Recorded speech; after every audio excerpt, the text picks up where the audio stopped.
Hello, this is a brief introductory video to the New Zealand Cave and Karst project's ArcGIS online mapping system.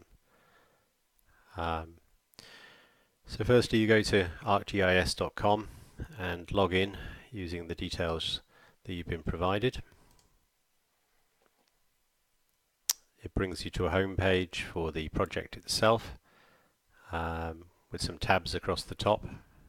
You've got a gallery, maps, groups, which we'll explain a little bit about later, but allow us to share information to various groups of users in various ways, whether that's editable or just viewable or is made by region.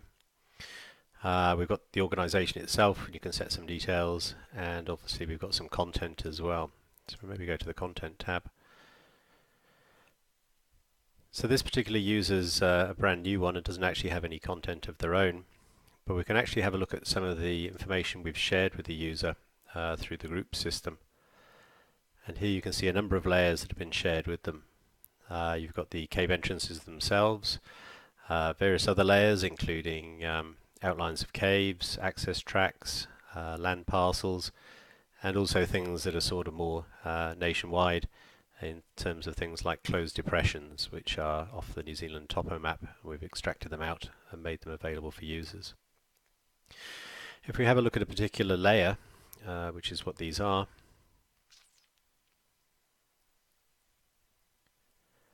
you can see some basic data about the layer will appear. Brief description, in this case who made it and when they edited it last. We can look at the layer itself in isolation, so we can open that in the map viewer and just see where the points or the polygons that make this layer up are situated, in this case obviously in New Zealand, in the King country itself. At this point there's no symbols or labels. If we go back, we can have a look at the underlying data itself.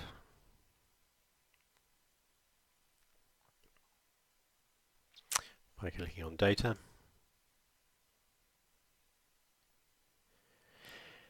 And this brings up an Excel table. This is all the data itself. We can have a look at the fields that make up the table. These are ones that were suitable for me while I was developing the system. Not all of them were used, and I think we'll end up refining them slightly as we go to the more general layers that everyone will use. If we have a quick look at the underlying data itself, some of it will obviously make sense to cavers. We have an entrance name.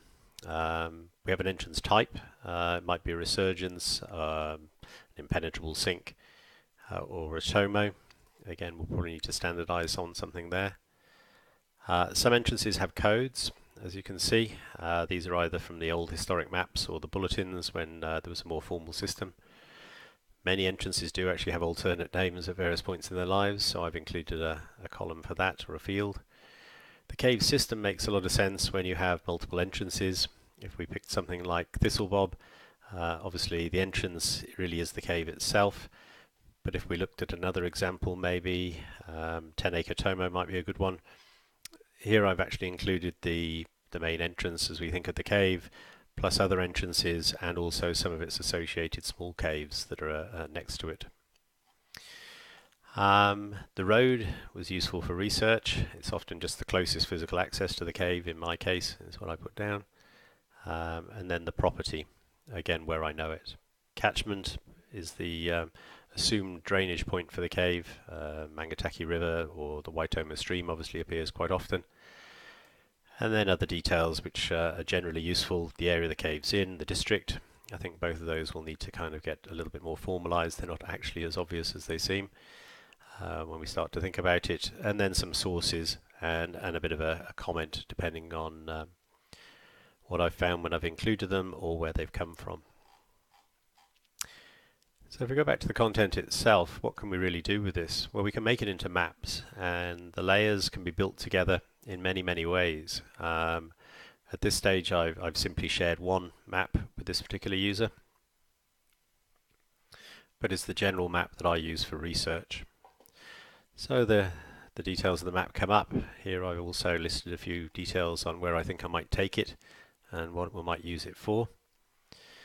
If we go to the Open in Map Viewer, we're getting to the interesting part. So it does take a little bit of time for these things to come up. You need to wait for them to appear on the left hand side. You'll see the layers start to populate, and once that's done you can then start to scroll around and zoom in. So there we go, we've got a few basic layers. There are more layers in the map, but they will only appear on this legend as we zoom in and they become visible. You're able to set different features appear at different zoom levels.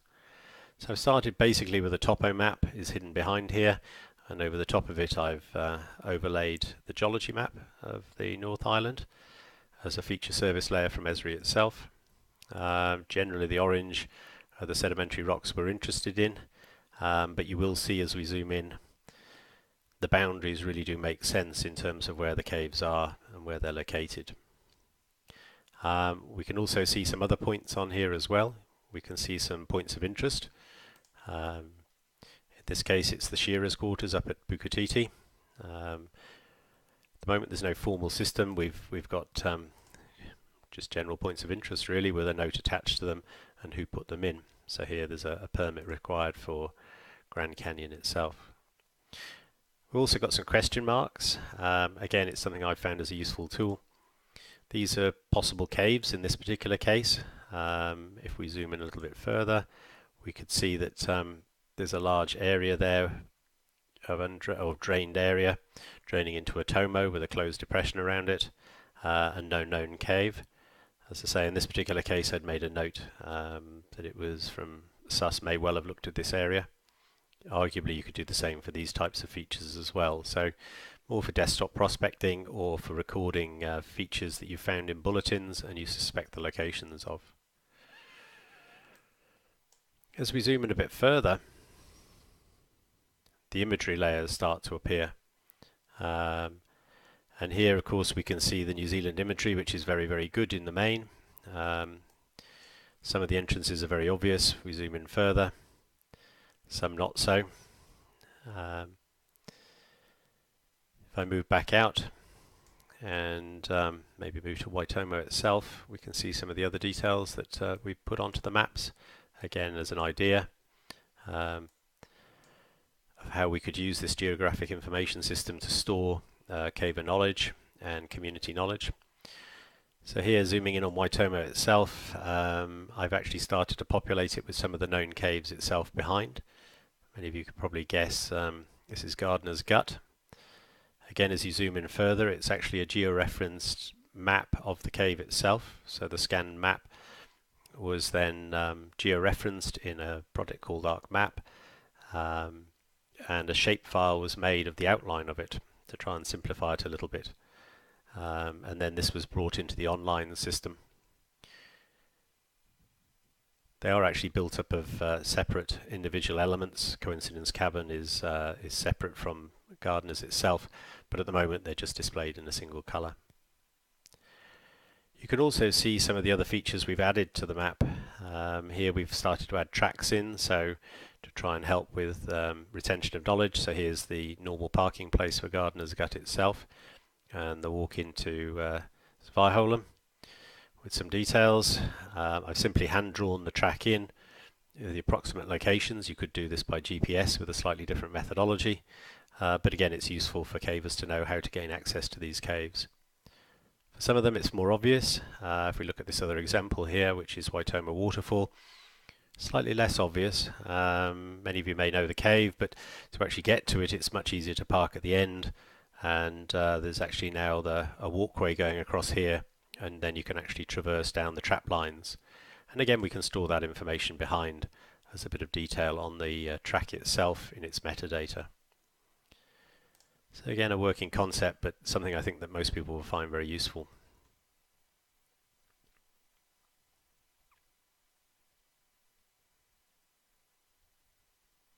As you can see, the layers, they come and they go, depending on how far zoomed in or zoomed out you are. And again, hopefully it's a fairly intuitive layer, or way of showing the information without having too much detail at any given point. Again, you can see some question marks. I was puzzling over a farmhouse that Millie Holder had actually talked about in one of the bulletins, I think bulletin 92 from memory if we look at it. So Yes, there we go. She was actually looking for the ripper at the time. We think the ripper's over here, but I've made the references and sort of a few details and a label for it. In retrospect, I'm not actually sure it is the farmhouse, but at least it provokes conversation and people can comment on it. So I guess another question is how easy is it to find things in the system? You can actually look for particular cave names themselves, so you can simply search for a street address obviously or things like that, but we can actually search for cave entrances. I've set that layer up as a searchable one. So again, if we picked a cave, maybe looking at something like 10 Acre Tomo possibly, which some of you may or may not know exactly where it is. It takes us to the location of the cave.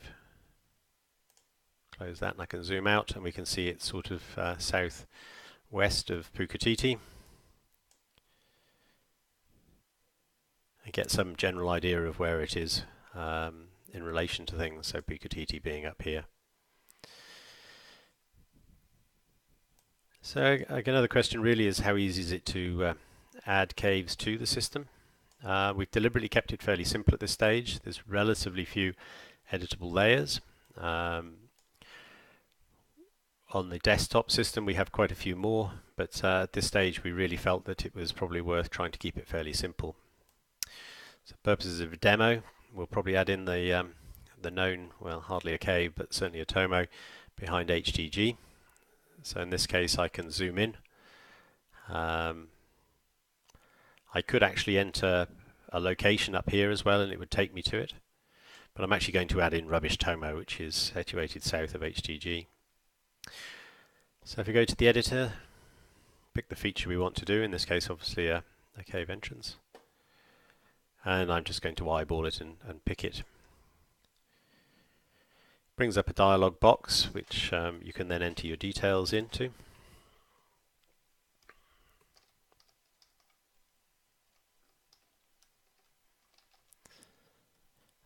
The type in this case is Tomo. Again, that's something that will probably get a little bit more formalized as we produce drop-down boxes for a number of these items.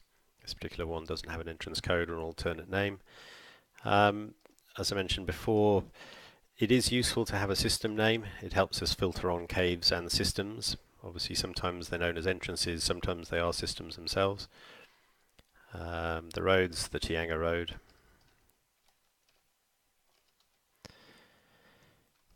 Properties, diamonds. The catchment, I guess in this case, is the Waitomo stream. Obviously we could use question marks and things like that as well if we weren't sure about it. The area in this case is obviously Waitomo and the district is Waitomo. Again, we're going to try and formalize that a little bit more and put some distinct areas where things are. It's not always as obvious as you think. The source, and I think it's where you need to be very honest about how you've done it, whether it is a GPS or you've simply guessed. So in this case it's an estimate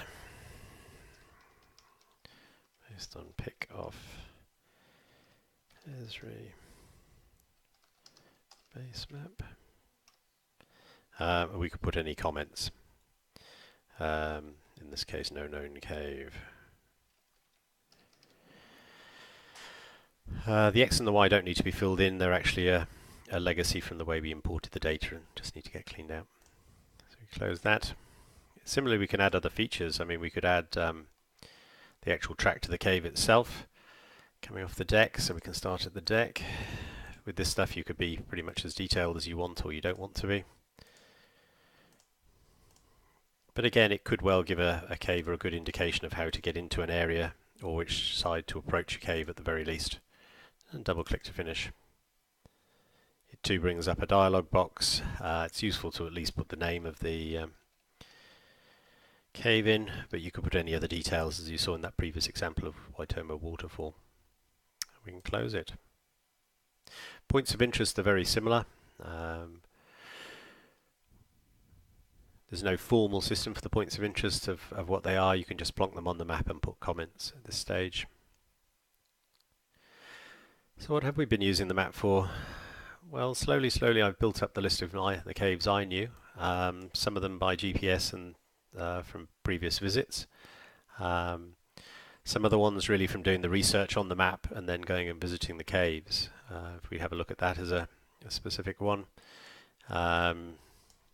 Taro Forest, old stomping ground of HTG. This was very much the tiger country in the 50s, 60s, 70s and 80s. It's still pretty hard going there now. So planning a trip back in there sometime, you'd want to have a look at what's known and maybe what to go for. So in these cases we've gone back and we've had a bit of a look. Picked a reference from Chris Pugsley, Bulletin 109.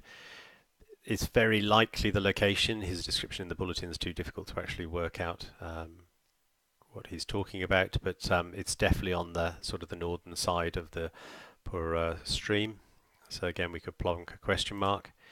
If we looked at a slightly different example of Slab Cave, there's actually quite a good article about this in the bulletin.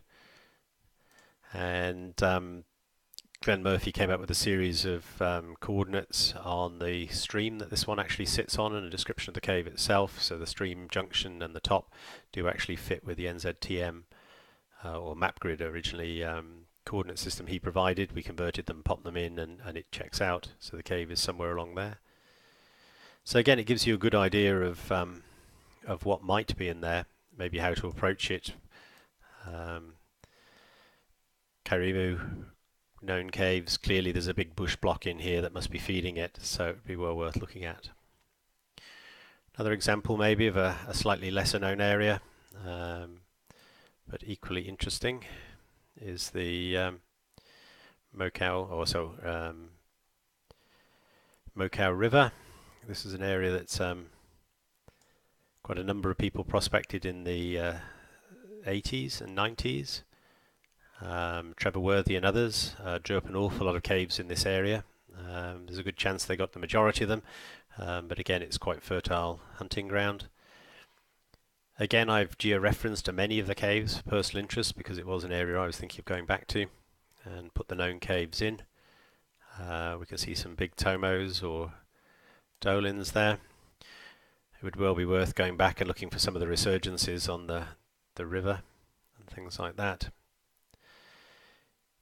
It also allows us, because as you can see I can quickly zoom in and zoom out, I can see exactly where the sort of boundaries of the limestone are.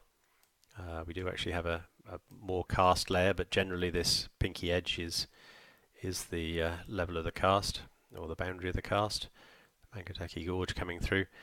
So again, you get an idea of areas that might be worth prospecting. A couple of big dolins there that are probably worth a look. I imagine they were probably looked at in the past, but never say never. So hopefully this gives you a reasonable idea of what the system looks like. It's really intended as a repository for knowledge. It does sit on a GIS system, but to be honest, from the user experience, that's pretty arbitrary. It's more like having a notebook where we can plonk things on the countryside.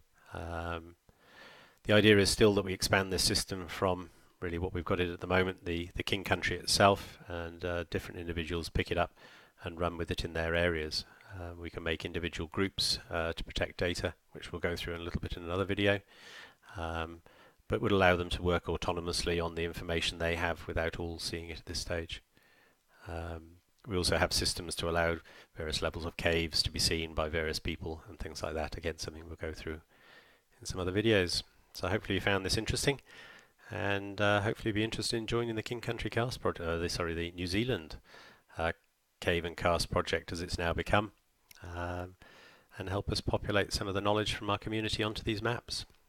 Thanks for listening.